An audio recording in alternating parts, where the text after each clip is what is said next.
श्री शिवाय नमस्तोभ्यम। हम सबको पता है कि पितृपक्ष का बहुत ही विशेष सा महीना चल रहा है और अगर आपकी यह इच्छा है कि आपके घर में कभी भी पितृ दोष ना लगे और आपके जो पितृ हैं, जो आपके पूर्वज हैं, वो हमेशा खुश रहें, तो एक छोटा सा उपाय करिएगा जो कि पूज्य गुरु जी की कथा से सुन के बहुत अच्छे से समझाऊंगी। इसके बाद आपको अपने ही घर पे आटे की कुछ गोलियां बनानी हैं, 7 या 8, और एक छोटा सा उपाय करना है जिससे आपके घर में कभी भी पितृदोष लग ही नहीं सकता है। ठीक है ना।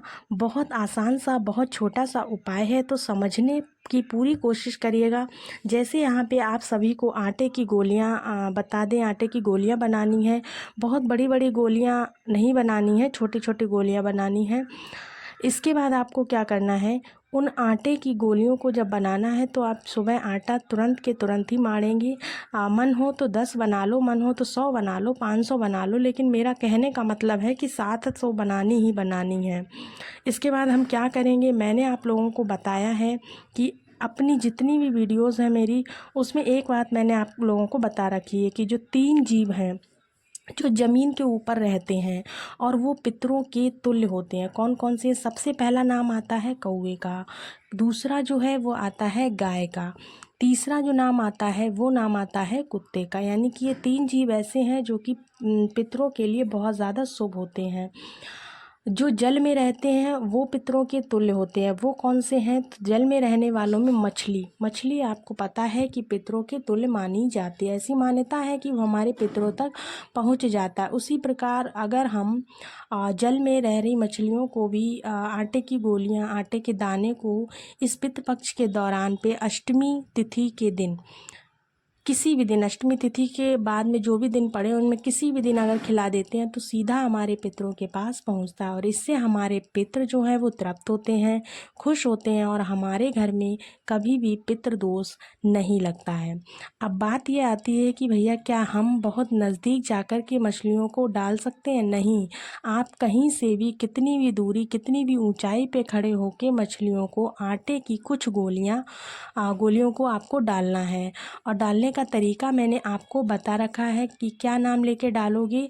यहाँ पे भी आपको पितृदेवता यानी आर्यमन का ही ध्यान करना है।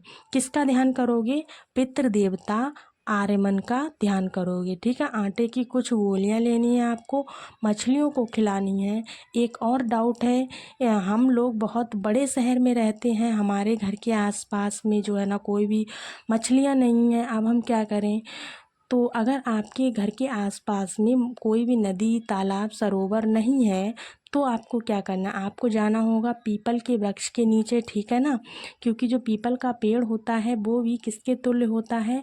हमारे पितरों के तुल्य होता है। तो आपने जो आटे की गोलियां बनाई हैं उस आटे की गोलियों को पीपल की वृक्ष के नीचे जड़ में वहीं पर अपने पितरों का नाम लेने, यानी कि पितृ देवता आर्यमन का नाम लेते हुए, ध्यान करते हुए आटे की गोलियों को पीपल पेड़ के नीचे अगर आप रख देते हैं तो वो भी हमारे पितरों तक पहुंचती हैं और इससे जो है हमारे पितृ होते हैं वो तृप्त होते हैं और कभी भी हमारे घर से, हमारे परिवार से नाराज़ नहीं होते हैं। ठीक है ना। करके देखिएगा। इससे इजी, इससे आसान उपाय आपको नहीं मिलेगा। तो आप लोगों को अपने घर पे इस उपाय को करना होगा, चाहे बाहर जाओ या फिर कहीं से भी कर लो। ठीक है ना। ये था पहला उपाय, समझ में आया। आगे बढ़ते हैं पितृपक्ष में करने वाले हम लोग अपने दूसरे उपाय की तरफ। यह उपाय अभी मैंने 4 दिन पहले ही समझाया था, बट यहाँ पे ज़्यादातर लोगों ने इस उपाय को समझने में दिक्कत आ रही है और नहीं समझ पाए हैं। वही उपाय यहाँ पे रिपीट कर रही हूँ। एक बार ध्यान से समझ लो। अभी काफ़ी दिन बचे हैं पितृपक्ष को ख़त्म होने में, तो इस उपाय को करके, कोई भी उपाय करो ना करो लेकिन इस उपाय को तो ज़रूर ही कर लेना। ठीक है ना। तो चलो समझते हैं, कोशिश करते हैं। अब इस उपाय के सबसे पहले समझ लेते हैं बेनिफिट क्या है। कि अगर आपकी इच्छा ही नहीं है, यानी कि इच्छा ही आपकी जो है पूरी नहीं हो रही है, तो आप इस उपाय को ज़रूर करेंगे। क्या करना है आपको? चावल के 3 दाने लेने हैं। कितने दाने लेने हैं? चावल के 3 दाने, वो भी खंडित नहीं होने चाहिए, ये ध्यान रखना। कहीं से भी चावल टूटा फूटा ना हो, खड़ा वाला चावल आपको लेना है। ठीक है ना। उसके बाद चावल को लेने के बाद में आपको क्या करना है, 3 सफ़ेद सफ़ेद पुष्प लेने हैं। क्या लेने हैं? 3 सफ़ेद फूल लेने हैं।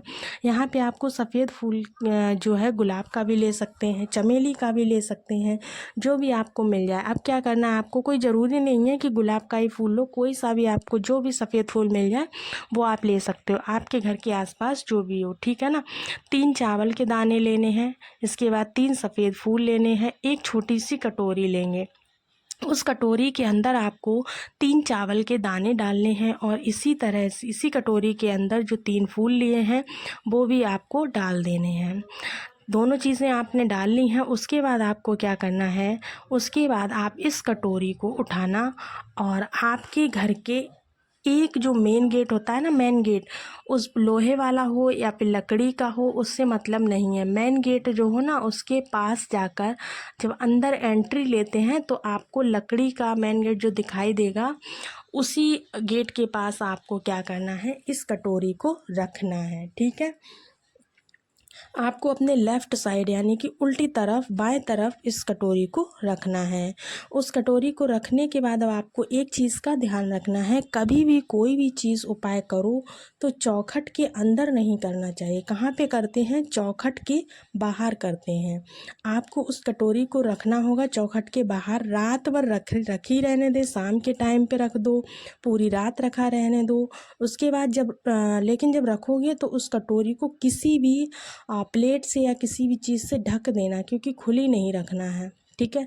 खुली रखेंगे तो उपाय सही से नहीं होगा। अगले दिन सुबह सोकर उठेंगे, आपको क्या करना है, इसी जो कटोरी है ना, उस कटोरी के बगल में एक दीपक जलाएंगे। सुबह के समय एक दीपक यहाँ पर जला देंगे, अपने पितरों का नाम लेते हुए। लंबी बाती का दीपक होगा। आप इस दीपक को जलाएंगे तो आपका जो मुख होगा वो किधर होना चाहिए, तो वो आपका होना चाहिए दक्षिण दिशा में, ठीक है। आपका मुख दक्षिण दिशा में रहना चाहिए। इस तरह से आपको इस दीपक को वहाँ पर जलाना है। उसके बाद दोस्तों, जो आपने दीपक जलाया है वो दीपक जब ठंडा हो जाए, यानी कि जहाँ पे जो कटोरी रखी है उस कटोरी को पूरा आपको उसके बाद उठा लेना। उठाने के बाद आपको अपने घर के पास जो शिवलिंग हो, या फिर घर में ही शिवलिंग आप गमले में बना सकते हो, फिर आपके घर में जो शिवलिंग आप बनाएंगे वहाँ पर जाकर के सबसे पहले उन 3 फूलों को, जो 3 फूल हैं, उन 3 फूलों को आपको चावल के दाने हटाकर उन 3 फूलों को केवल महादेव की शिवलिंग पर समर्पित करना है।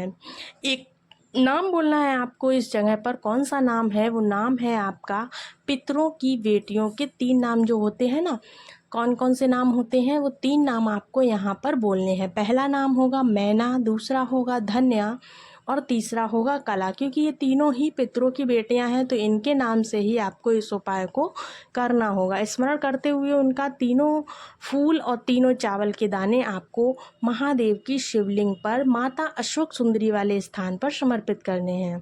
देखिए, जो चावल के दाने हैं वो माता अशोक सुंदरी को समर्पित करिएगा और जो फूल हैं वो उस महादेव के ऊपर समर्पित करने हैं।